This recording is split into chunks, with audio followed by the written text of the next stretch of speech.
Almost there. It's still Okay, there thinking. we are. We are live. Stream We're is live, live. Laura. Hey, Yeah. Happy New Year. Happy New Year to you. Happy New Year. Can you believe it's 2025? I cannot. Every year goes Yeah, me by either. quicker than the last. You know, But it's it's so good. funny. I think it's gonna be a really good year, I think. I think so. And, it's so funny. I used to get so upset when people who were older than me when I was a kid would be like, enjoy it while it lasts because it goes so fast. And I'm like, the last week took 27 years. So, when you're a kid, but then as you get older and you have kids and it's like, it goes by so fast. I don't know. It We're it does, but halfway I'm excited through. about this year. I I know think it's there's a gonna be lot. great opportunities for buyers, great opportunities for sellers. I'm Yeah. looking forward to being part of it. And everybody's Yes. been saying, "Oh, this past year, this 2024 was such a grueling year and not enough houses sold and all that." I didn't Yes. have those experiences, Yeah. but Yeah. the Well, Cleveland, Ohio market's clicking right along. I mean, I know a lot of agents around here did have that experience, but yeah. yeah, it's been clicking Well, right along. Well, everyone, thanks for joining us for Real Estate Recess. What is today? It's Thursday, January 9th, 2025. We already Yeah. said Happy New Year. So here we are. Well, I'm Jennifer Schurter with Real Broker. I'm here in the Portland, Oregon metro area. And why don't you introduce yourself officially, Laura, so we can officially really kick things off today? Officially, I am Laura Petek. I am a local agent in the Northeast Ohio area. So I service everywhere from Lake Erie on down into Medina County, and I love selling real estate. Awesome. Well, that makes two of Yeah. us. That makes two of Yeah. us. Yeah. So we've got some things we were going to talk about today, but we just wanted to have some fun and have a conversation and get back out here. So this is my first real estate recess episode in my new office with the new space that I have here, which is Woo! really exciting. So I'm really excited to be here in this space.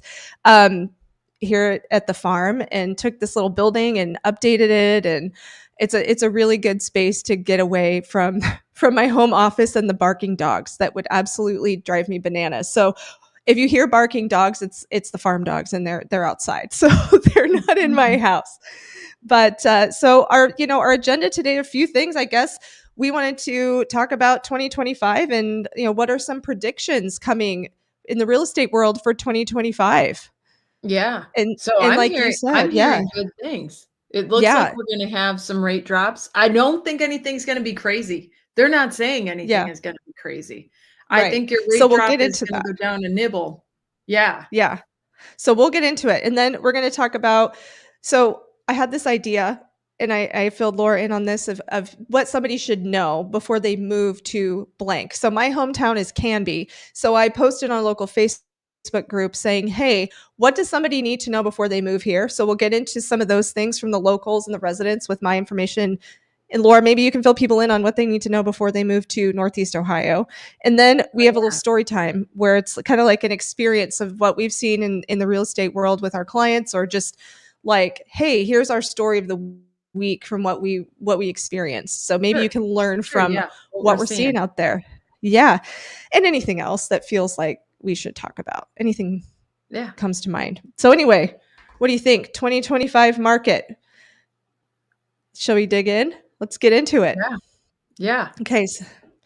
So the 2025 market predictions, what are we seeing? You said something, I think this is kind of the overarching theme we're going to see, Mhm.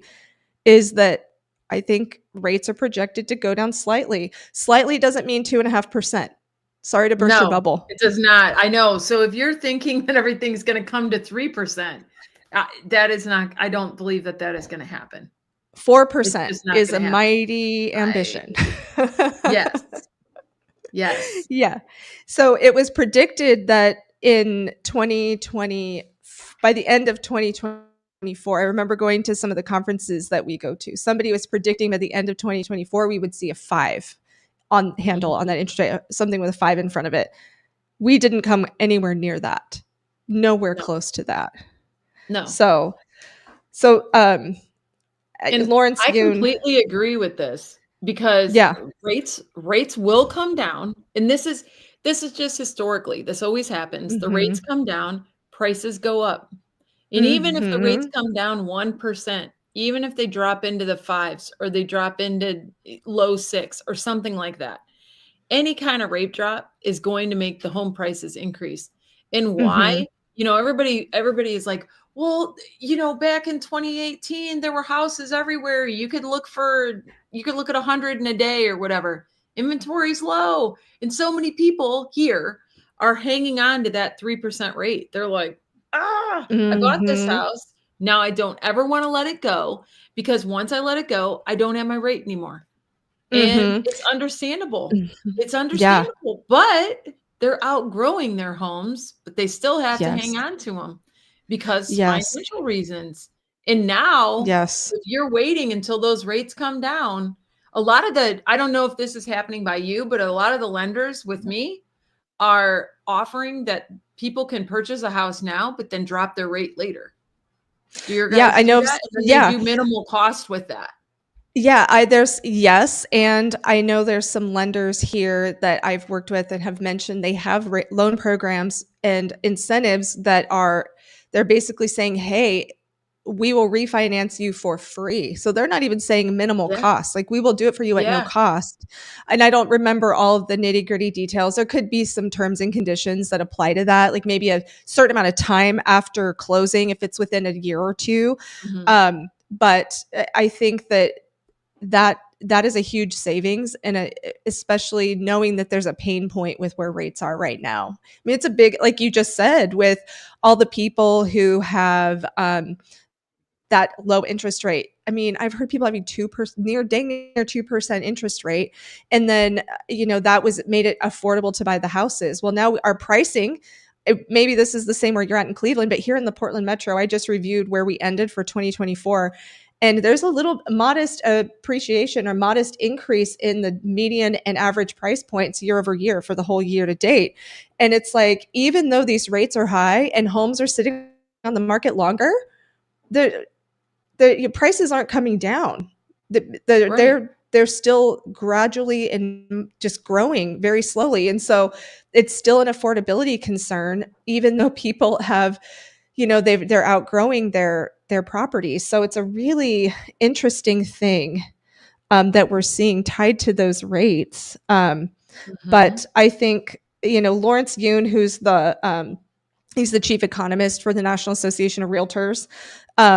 He says in this article here um, that we're he thinks he's saying back to 4%, absolutely not. Like he says no, that's not going to happen. Mhm. But it's more likely that we get to 6. And so right here on this little chart, the mortgage rate predictions, um, these are from Fannie Mae, the Mortgage Bankers Association, which is the MBA, and Fannie and Wells Fargo. This is all these folks are. This is what they're predicting for interest rates.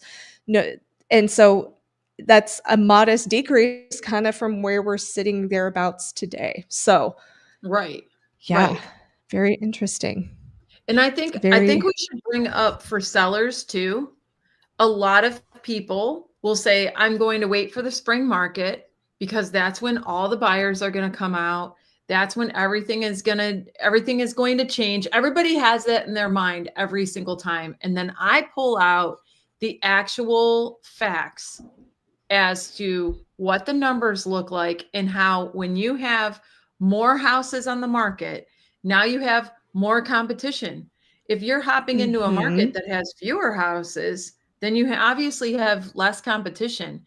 And what I'm seeing in some of the suburbs of Cleveland that have many, many houses, such as Parma, there are a mhm, lot of houses to choose from. I'm like, oh my goodness, pick one now while we have the choice, because a lot of mhm, buyers are waiting. They're watching the market and they're going, well, this one's only been on 1 day. I'd rather see that than the one that's been on 150 days. And I'm mhm. saying, what are we discrediting the 150? Oh, They priced it totally. wrong. I had one that I looked at Yes. today that had 9 price drops on it. Oh And I my told my gosh. client, get in there. These people need to Yes. sell the house. They Well, are that done and waiting. yes. It's been over Yes. 3 months. And and you're totally right, because sometimes and often is the case, as you and I both know, we've seen enough houses to know this. The only thing wrong with those houses is the price. That's been the only thing. They came on too hot. They were a little too ambitious when their pricing model, when they Mhm. came out and went to the market. So at 150 days, like if you're, I don't know, whatever your average market time is. Oh, hi, Kitty Marie. Was Yeah. that who I saw? Yep, yep. um, it's like, whatever your average market time is there. So in Portland right now, it's the Portland metro is like 74 days is the average, is the Mhm. total market time for the area. Mhm. So it's like, I tell clients all the time, anything that's significantly higher than that represents an opportunity because the price may be the only Yes. thing wrong. And so it's like, Yes. if you see that, it presents an opportunity. So at least give it a shot. You can go see it or look at it. And if you don't like it, then great. Then, but that you didn't miss an opportunity to maybe negotiate a better deal or opportunity for yourself as a buyer. Absolutely. Yeah. Um, Absolutely.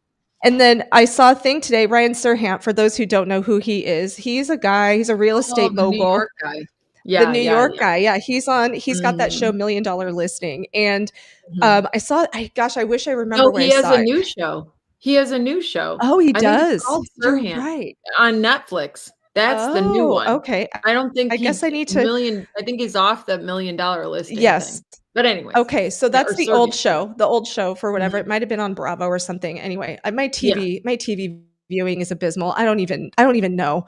I've officially reached Yeah, that yeah. age where I'm like, I don't know what's cool. I don't know where anything is anymore.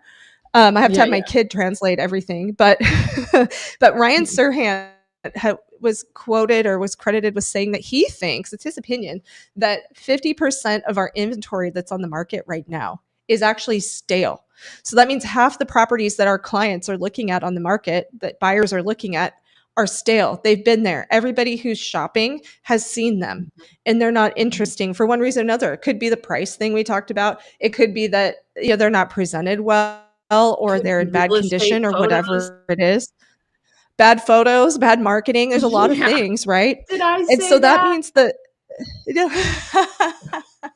so that means that the other half of the houses out there that our clients see that come to the market that are new, that are fresh and not stale, there's a Mhm. lot more competition for it. We already are in a short inventory situation. We don't have a lot out there. So then you Yes. cut that in half again and account for the stale houses. I think Ryan Serhant Mhm. has a really good point about that. So if you are Mhm. shopping, it might be quiet right now and it does present an opportunity for buyers while it's still winter, but Mhm. I mean, if this continues into the spring market, that could mean and rates maybe start to come down. It could be like a storm of another competitive type situation.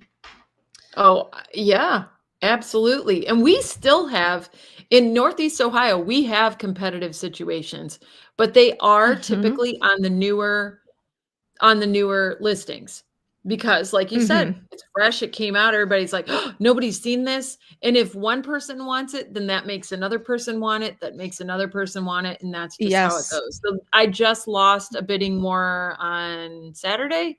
That was just 3 offers. And I say Mhm. just because we could have 7 to 15, whatever.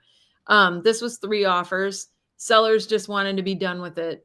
And so they Mhm. closed it down after like 3 days on the market, which was fine. And we lost out to a cash offer for an investor because Mhm. properties in Northeast Ohio are investment opportunities. People can't believe Yeah. our rent rates, our house prices, and this one in particular was like 180.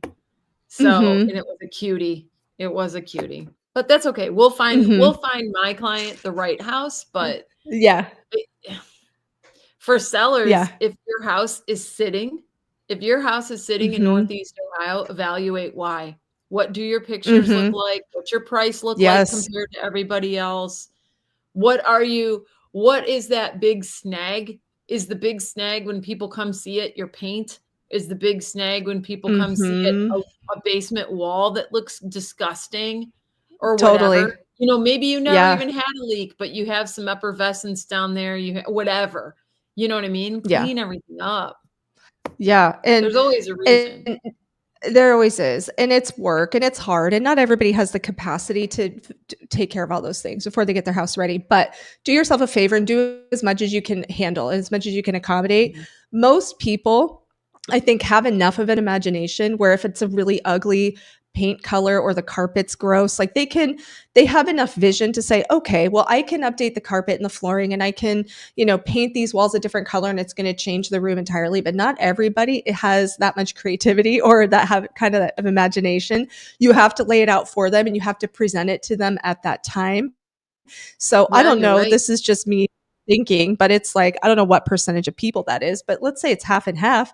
So it's like, well, are 50% of your buyers going to see through the cosmetic choices you've made? And are you going to lose 50% of the buyers or whatever that percentage is because you didn't change your purple walls to a more neutral color? So It's money. yeah, It's money. it's all People look money. at It it is as money. money and time, and they're Hmm. like, Hmm. "Is this gonna if this is gonna cost me more money and make it more time," I always tell my sellers, "If you're going in there and you're him-hawing about should you change the purple living room," you know what I mean? Yeah. It's probably better to Yes. change the purple living room. That can cost And you thousands of yes. dollars. Buyers will look at anything and say, "Oh, this." Let's say it's a $500 fix, in their mind, 10 grand, 10 grand off. You know what I mean? That Mhm. seems to be the magic number. Yeah. We need They $10,000 off exaggerate of that. it. We need Uh-huh. It's $10,000 off for exaggerated. a new electrical box. Right? No, there's nowhere, Sure. it's nowhere near the cost of that. Yeah. So it's Yeah. interesting. This market It is is interesting. interesting. It sure is. I ha So The yeah. buyers that I'm working with right now, they're getting hooked up. They're getting hooked up with deals, Yeah. at least in our Yeah. area. Yeah. So what is a deal? 2025 prices, right? Like are there Mhm. going to like what's the price forecast?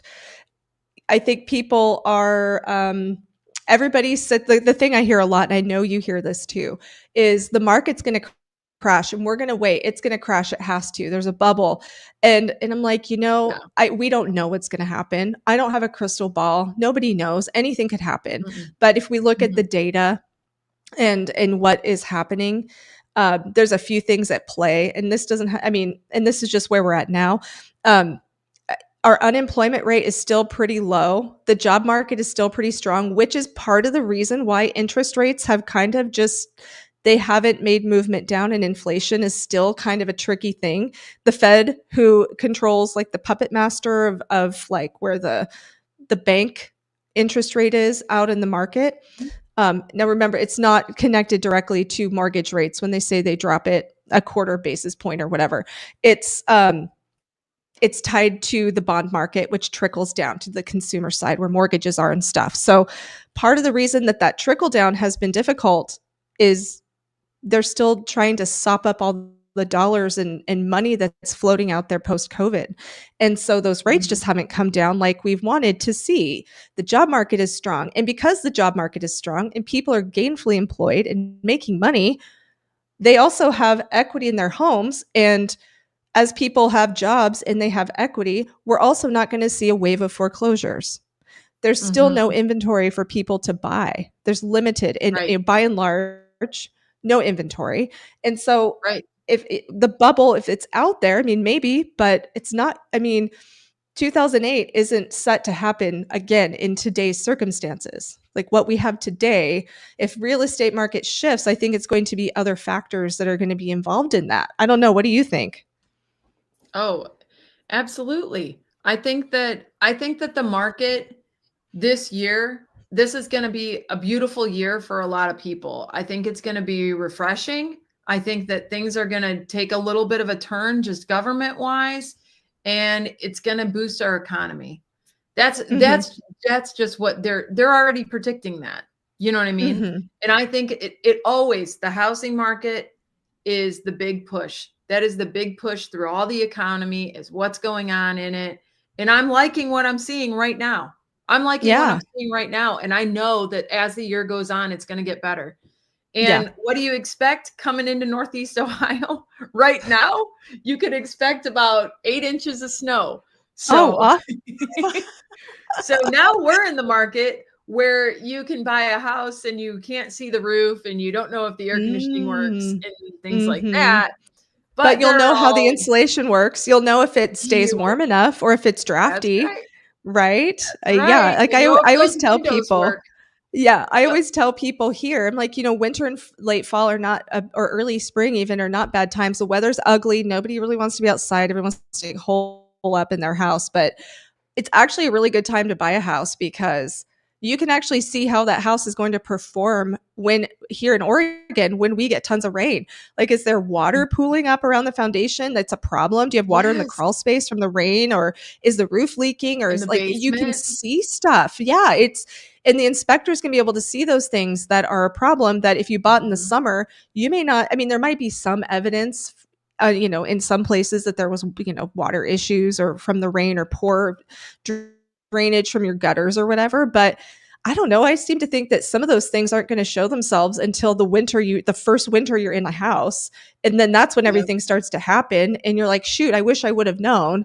So it's not a bad idea to buy this time of year. There's fewer buyers Mhm. and When the yeah. furnace is kicking on every single day, you know what I mean? Mhm. That's Mhm. yep. Yep. And Test everything. you can always get a home warranty with your house too if you're nervous about your air conditioning unit that you can't Mhm. inspect right now or anything like that. You can always get a home warranty. They're not expensive here. No, You're they're not spending bad here anywhere either. between $500 and $700, and then you have Mhm. like $100 deductible, so Right. that's not bad. Well, it's better than paying the full weight of that repair bill yourself. I mean, All right. it kinda takes the sting out of it a little bit. So, All right. if we go back to that, I have this nifty, will home prices fall? Just from the same article we just saw a minute ago with the, interest rate discussion. So, this is a whole bunch of different real estate industry powerhouses or institutions. You've got, Redfin, Realtor.com, Fannie Mae, Housing Wire, so on and so forth. And then all the way Morgan Stanley on the right. By and large, the great majority of them are saying that home prices are going to go up in 2025. So the average is 2.9%. Um, and the only two at the end is so Moody's and Morgan Stanley are the only two out of this whole list that are saying we're going to see um, a negative in 2025. So it'll be interesting to see what happens.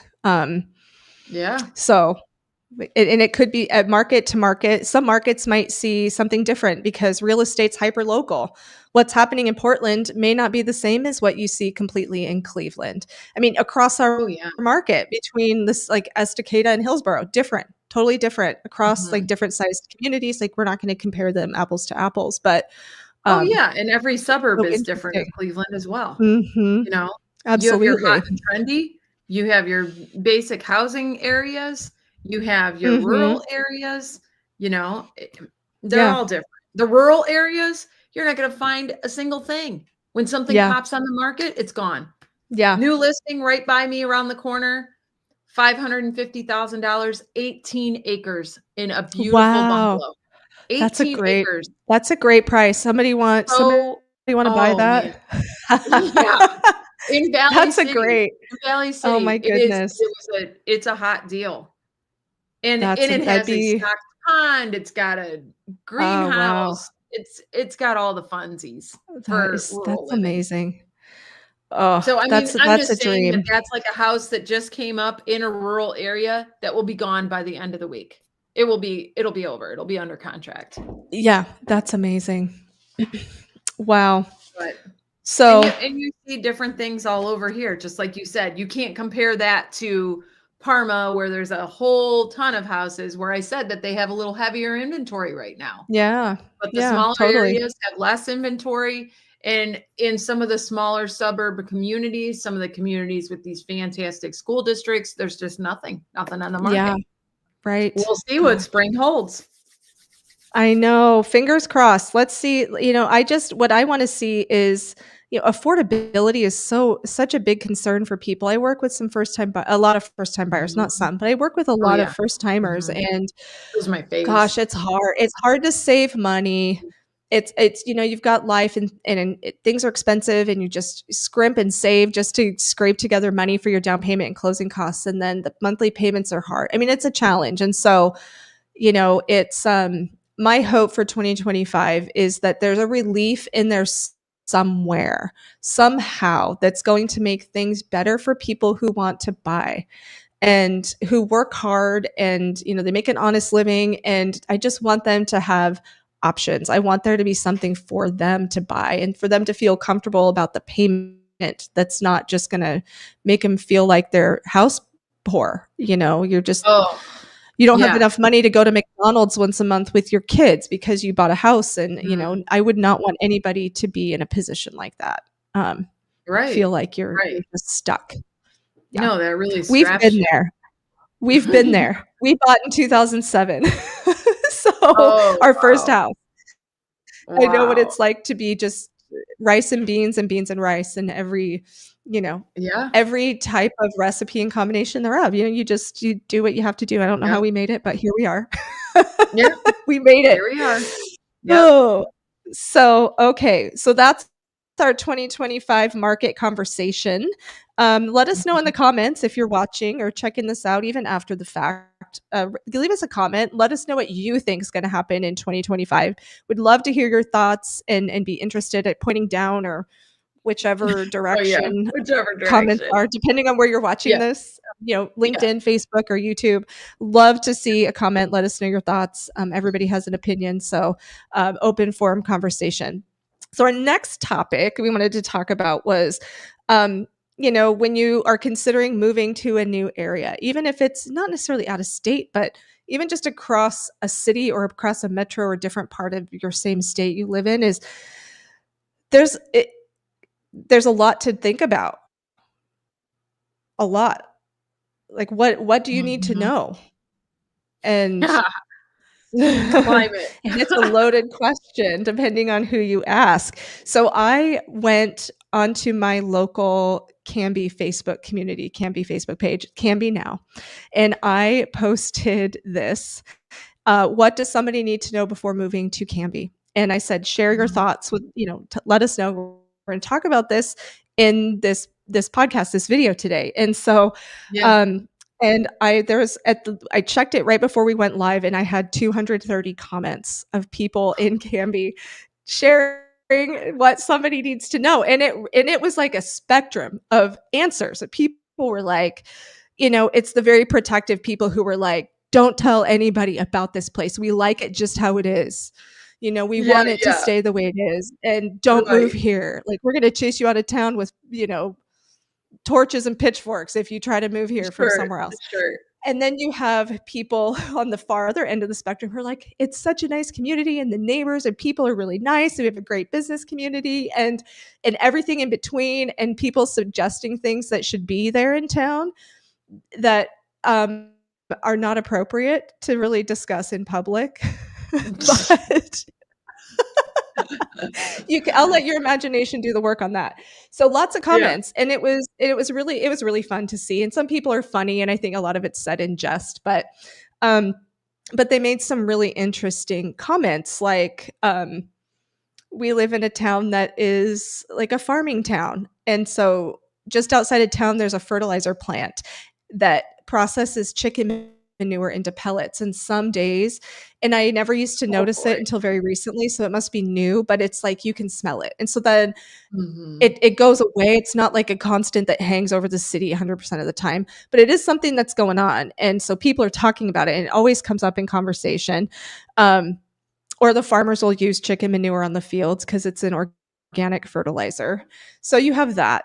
But Oh, it's yeah. part of the charm of Yep. Canby is that it's a small town and it's surrounded by farms, and you have that Yeah. connection to the history and the agricultural community that makes that, Oregon is known for in a lot of ways. And so that was one of the many things that came up, was the smell of Mhm. Canby.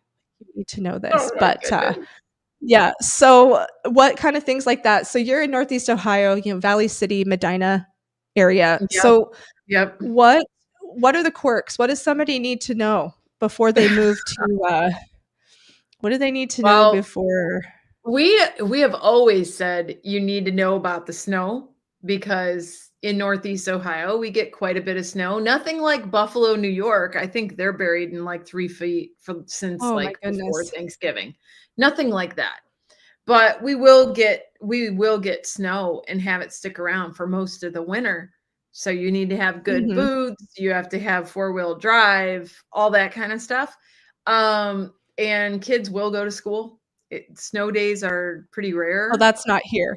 That's not here. If it even like a single snowflake hits the pavement here, it's shut it Oh, down. no. Everybody shut it down. We can't do school. Uh-uh. Nobody can go to Nope. work.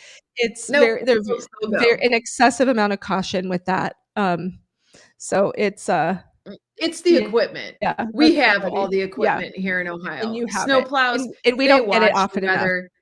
Yeah, they're out. Yeah. They're already salting. They're already getting everything ready. They're salting intersections before they do the roads, all that jazz. So people Yeah. know what to expect. You'll have your first couple snows where you'll have quite a few accidents, people in ditches and stuff like that. Then they remember. Then they remember what Oh, this is yeah. like. Yeah, right. So weather Yeah. is one thing. Our spring is bizarre. It will be like snowing on Monday, sunny on Tuesday, raining on Thursday, sunny again Saturday. It's insane. So you could go from Mm, 30 degrees to 70 degrees to 30 back to 50. You never know what spring and fall will bring. They're yeah, kind of wild. So it's our weather. It's our weather. yeah. And everybody knows, I already know, we'll probably get this comment. Cleveland was always the mistake on the lake. We're Oh, recovering from that. the balloon We're thing, yeah. recovering.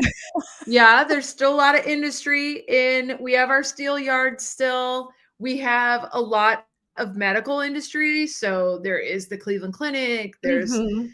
There I mean, our hospitals are like top notch, best in the nation, that kind of thing. So those are good things to know, that there are jobs here. Lots of different big companies are here. Nestle is here, American Greetings is here. I mean, that's just to name two. There are many, many others. Londeberger used to be here. Fun Oh, fact. okay. Their building is a giant basket. Pretty Okay, cool. hold on. Who did you say that was? Londenberger. Remember I people nev used to oh, have those parties? They'd have Londenberger basket parties. Well, there I is don't a know. building that is literally made into a basket. I don't know that I've ever heard of it. Really? Oh, wow. It was No. like a Pampered Chef thing. It was like a Pampered Chef, Mary Kay. You had Oh, Londenberger okay, baskets. interesting. Yeah. Oh, yeah. All Maybe the rage in the okay, 90s. All interesting. the rage. Okay, maybe that's why. Maybe it didn't make its way very efficiently to the West Coast. Maybe it's one of Yeah. those things. Yeah. But their building is a basket. It's a basket. Yep. That's Yeah, it's pretty cool. wild. Pretty cool. The That's so business, I believe, is out of business, but the basket is still there. the It's basket pretty amazing. remains. Mhm, Okay, basket remains. interesting. Yeah, like a Yeah. 10-story building in the shape of a basket with a handle and all.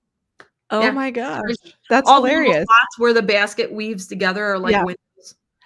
But yeah, so what What? you wanna know before you move here is climate is the biggest Yeah. thing. Climate is a We big have one. Oh, it places. always is. Yeah. Yeah, yeah, for any And place. that's But if you go yeah. south of us, typically in Southern Ohio, they're not getting hardly any snow. They're only getting a trace. It's pretty hilly there. Mhm. We're pretty flat up here, but we have Lake Erie. So having Lake Erie is pretty amazing because that's one of the 5 Great Lakes and it is Yeah. big. That's Canada's cool. over there, you know. Yeah. And Yeah. we're not far from things. So we're like 7 hours from Nashville, uh, Mhm. less than 7 hours from New York City, less Yeah. than 5 hours from Niagara Falls, Yeah. um, less than 5 hours from Chicago. So, like, we have a lot going on our side of the country, you know? Yeah, of course. Yeah. Well, we experienced the drive to Nashville because I drove to Nashville with Laura from Cleveland all the way Yes. through Ohio, Yes. all the way through Kentucky and into Tennessee. It was really cool. Yes. But yeah, I think proximity to things, if you're moving anywhere, whether it's to a new state or to a new city in your same kind of area, is understanding where things are at. And so, where what I love, my home, my heart is really like the suburbs and the southern suburbs of the Portland metro area because it's what I know the Mhm. best. It's where I grew up. Mhm. It's where I spent a lot of my time. So like the North Willamette Valley, for instance, here is Aurora, Hubbard, Woodburn, Canby, so on and so forth. So areas kind Mhm. of in this pocket. But, it seems really far away because it changes so much because you drive through Portland on I-5 and all of a sudden you cross the I-5 bridge in Wilsonville and it's a totally different look. Like you're in farmland, farm country. So it's Mhm, a hard stop in like mhm. suburb to farmland. And so it seems like because you make that change that everything has to be at least a million miles away from if you move to a small town. But I find Mhm, that, like from Canby, like we're like 15, 20 minutes from Target and Costco. And I think for most mhm. people, no matter where you are, where you go, you're always going to expect about a 15 or 20-minute drive to Costco or Target. Yeah, It's yeah, always that's like you're always going to yeah, be kind of like that yep. distance. And if you're And not so by an IKEA, then it's 2 hours from you. I think that's, oh, like, the yeah. model, So you for know? us, it's like 45 minutes, 40 minutes Mhm. to there's Yep. one in IKEA in North Portland up by the airport. So it's like, depending on the time of day that you go, it might be 45-ish minutes to get there, Mhm. 40 minutes. Ooh, So proximity, like what do you want to be close to? What do you like to have amenities? What do you have like to have nearby? And if you want to be next door to it, then maybe some of these towns aren't a good fit for you because if you don't want to drive 15 or 20 minutes to get to something. We have grocery stores, we have like stuff like that, of course, in these small towns. But if driving to Target or Costco is mhm. not what you want, then just these are the types of things to think about when you're making a move. You made a good point. I should bring this up. The Cleveland, Ohio area, just basically from Cleveland all the way down south, we are traffic free. Yes, you might have an Wow. interstate pile up like here and there, but you might get a little heavy at rush hour or something like that. But you're just talking about heavy traffic. You're not talking Yeah. about hours of traffic. Right. It is pretty pain free living here. I Oh, 71, I what's 77, it 480 like? coming What's that across. like? It is, oh, it's nice. What's it It's nice. like? Back when I worked in radio, so this is going back several years now, but we used to follow the traffic, like the top cities Oh, for the yeah. worst traffic, and consistently the Portland Metro was one of the top 10. And I don't know where it would fall today, but I just remember once upon a time back when that was when I worked in radio that Portland was like number 8 in the whole country, and a lot of the cities were a lot larger because Portland's a mid-sized city in the US. To have it come next to like LA, which is so much Oh, yeah. bigger, in that Yeah. I think Honolulu was another one, which I know Honolulu's a big city, but not huge. But it's just interesting that we just have that bottleneck effect that happens everywhere. So and that's the thing to consider is traffic too, what you how your commute times and what that means to you, and if you have to go to the office and what that commute looks like. I know there's companies right now who are talking about returning to the office. That's kind of a big conversation, I think, Mhm. with people. Um, so yeah, what else? Or should we do story time? Should we move on to story time? Sure. Sure. Well, before we do that, I'll say if you have something you'd like to say about what would you suggest somebody consider, whether they're moving to Canby or whether they're moving to a new area, like what would you consider? What are important things to you? Leave Mhm. us a comment. Would love to have you be part of the conversation. Story time. Okay, story. Laura, I would love to know a story from the last, well, whenever, it can be from whenever, but what's a story you'd want the people to know about an interaction or something that happened with you um, recently that you think somebody could learn from, and when they're getting ready to sell or purchase or whatever the case is, kind of in the realm of real estate. There are so many things. There's so many stories. Yeah, there is like a story for every transaction, just about. Hmm. A Just story about. goes with Yeah. every one of them. Yeah. I would tell you recently I had a client sell their house, and the house went under contract and the people were all excited, but they had a home sale contingency. So if you're not familiar with that, that means that the people buying their house needed to sell the property that they were in. So in order to protect my sellers, I made that a 2-week time frame. so that we Mhm. wouldn't be off the market. So when you go under contract, you take your house off for people to see, you put it under contract or put it pending. And we went ahead. We had the appraisal, we had the inspection with these buyers, and they got their house on the market. They had everything rocking and rolling to put this house up. Well, 2 weeks turned into 4 weeks, which is my Mm. seller's decision to extend that, which turned into another couple weeks. And finally, we had to just say, it is time to go. And we Mhm. had to break that contract with those buyers. A lot of people ask about earnest money. Well, what happened to the buyer's earnest money? We knew that those buyers were in a pickle. The market has shifted slightly in the area that they were selling at. They were really excited to be able to get the house that we were selling in our area. But because the market had shifted in their area and become a little more house dense, there were a lot of choices. People weren't choosing theirs. Mm. And Mhm. when I actually went and toured that house, and behind that house was a big industrial building. So you have your yard and a building to see the back Mhm. of every day. And I was Oh, like, this is why. You know what I mean? This is why. yeah. So that's going to require a price adjustment. And when the price is adjusted to the amount that the market wants, you likely aren't even going to be able to buy the house that we wanted to sell you. Yeah. Oh. So without skipping a beat, we put the house back on the market. We offered showings. I did my strategy that I always do for sellers. We always have professional photography. I switched all that up. I switched up their write up. I switched up the description of the property, switched up the order of the pictures just to change things up. You know what I mean? Just to give everything a fresh look Yeah. of this property. We ended up going under contract immediately. We had the open house over the weekend. We were flooded with people, flooded. Ended up going under contract immediately, and we ended up selling 2 days before Christmas. So it Oh. was a fantastic Christmas gift for my buyer. Then because real estate always has something crazy happen. Something Every crazy has transaction, to happen. something e even if it's a small crazy, it's either a small crazy or it's like a giant crazy. Like, Yep. something happens, like, almost every transaction. Something comes up. Like, yeah, a Yep. speed bump. So here we Yeah. are a couple days before Christmas. The lender is not ready.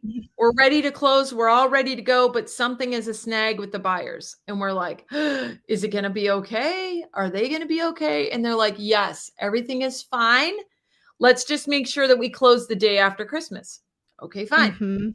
My buyers, my sellers already have a place to go to. They take half their stuff and they put it inside this house. Okay. Because they have a rental that they are going to. They put the half of their stuff in the house. The moving truck is in the driveway with the other half of the stuff. We're ready to close. They are signing papers that day, right? So buyers are signing their papers, sellers have their appointment to sign papers.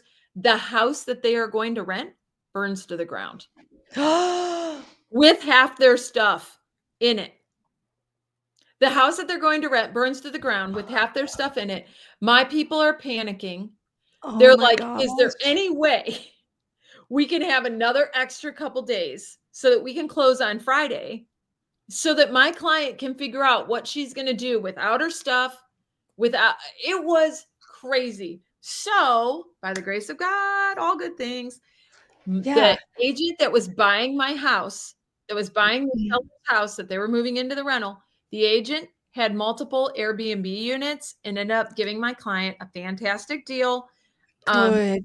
Have a few months to figure out what she is going to do. She has 2 little boys, and it Oh, all worked out. But such is a day in real in the estate. life. Oh my gosh. Yes. And then Yes. to be that person on the sidelines that you're just like, "I am powerless to this, other than, like, how I can what I can do in the aftermath." But, like, when your client has half of their possessions in a house they're gonna rent that burns down at Christmas time, that's just like Yes. a double sucker punch. Like, "Oh, the house Yes. burns down, and, oh, half your stuff was in it." I that's Yeah. so I mean, it's like we see the good and we see the bad. We see both. Like the good is so good. And then the bad is just like it sucks. This it's just like it takes Mhm. the it's just kind of one of those just like not in your Yep. stomach, like, oh, things that, sometimes we can help and we can affect change and do things to help people. And then there's other times where it's like we literally there's nothing we can do about it. Oh, no. So No. that's wild. Well, Yeah. I was toying with a couple different stories, but I think um, what I am going to talk about is a transaction that was happening recently. I was representing the sellers on this transaction, and we had a buyer. We were under contract, so they were excited, and we had a replacement property that we had picked out and doing the due diligence, the inspections, and those things had happened on this property they wanted to buy. So I didn't know this. Well, I should let me back up. I get a call one day from the agent who's representing the buyers for the listing I was selling for my clients, and the he said the appraisal wasn't going to happen. Um, or no, sorry, I take that back. He said that we have tenants in renting a portion of the property, and it's going to affect closing because they will not vacate. They're saying they need 90 days to vacate this property. And I said, okay, well, I thought, because they weren't renting the house. And so I said, well, that Mhm. shouldn't impact the sale if they're not renting the dwelling. If it's like they're renting the shop or, storing stuff on the property or whatever, like that you wouldn't think that shouldn't hold it up. Like, is that something that can be worked out between your client and the buyer of their Right. property? And he said, well, not exactly. We can't get the appraisal done because of these tenants in that are using this part of this property and renting it from the lady who was going to buy my client's property. And and so I said, well, why is that? And he said, well, the appraiser won't turn in the appraisal. And I'm trying to pull information like, okay, why? Why is that the case? Well, it turns out that this particular person who's selling their property in order to buy my client's property, the tenants who were renting a portion of this property were a cannabis growing operation. So, Oregon, cannabis is legal. It is not federally legal. So, anytime a bank is involved to do an appraisal and they come to a property to because they have to take photos to supply with the report, because cannabis is not federally legal, the appraiser would not be able to turn in the appraisal report with photos because they have to take photos of everything, including the outbuildings and the condition and Yeah. what's going on in there. Yep. So Yep. basically, these tenants were in the middle of, they said they were going to need 90 days to vacate in order to not suffer financial losses. And so, unfortunately, that wasn't going to work. And it ended up being something that was kind of a trickle down effect that affected my client's sale of their property and then the purchase that they wanted to make. So just every time we do a transaction in real estate, I feel like we learn something. It's like I just don't Oh, think yeah. you're ever going to know a Mhm. 100% of everything until because you're just going to continually experience new situations and new things and how to navigate these situations. And this, I mean, there's plenty of properties here that I've toured that you could tell were once used as like a cannabis operation, whether it was a grow or they processed it in some way, but it was cleaned out. You could smell the residual, but there was no material. There was no like Yeah. nothing left over. Just the infrastructure for it was there, but nothing was left behind. But it was okay because there was no product there for to get them in trouble with appraisal or Mhm. whatever. Mhm. But it's really interesting in that, for anybody out there who is looking to purchase a property or sell a property that is somehow involved, excuse me, involved in that type of business, it's best to have everything vacated from the property before the Mhm. sale For if you're sure. going to be using financing, if it's not an owner carried kind of a thing. Right. Um, because if you're depending on financing for your purchase, you're going to run into some roadblocks and time. And if you don't have time and you don't want to wait, or it's going to cause you financial problems to wait, then I suggest anybody who's going to sell a property like this to completely just vacate Yeah. all of this before selling. So anyway, that's my story, my cautionary tale here in the state of Oregon. And it's really sad because, I feel bad for all the parties involved, my clients, for the individual who wanted to buy their property. And she, it's frustrating. It's a loss of time. And it's just another day in the world of real estate. There's not always a happy ending on the other side of what we do. We have to navigate that too. And unfortunately, that's just kind of how the cookie crumbled this time. Yeah. Yeah. Yeah, that's wild. That is so wild. And it's hard because in a situation like this, and there's only so much that is material for us to know in a transaction. Like when we accept an offer, it's like, just to what extent is it, like, how deep are we going to go on questions before it starts becoming immaterial or an invasion? So it's kind of like that balance of asking the right questions and getting to the bottom of it, and without having requesting another agent to over disclose, or make them feel like they're in a bad situation. So anyway, that's my cautionary cannabis tale. Oh boy. So wow. yeah. Yep. So Well, learn from our stories, yeah. and just so here we are. Yep. But that's yeah. So there you have it, folks. That's Yeah. Thanks. that was our whole agenda today.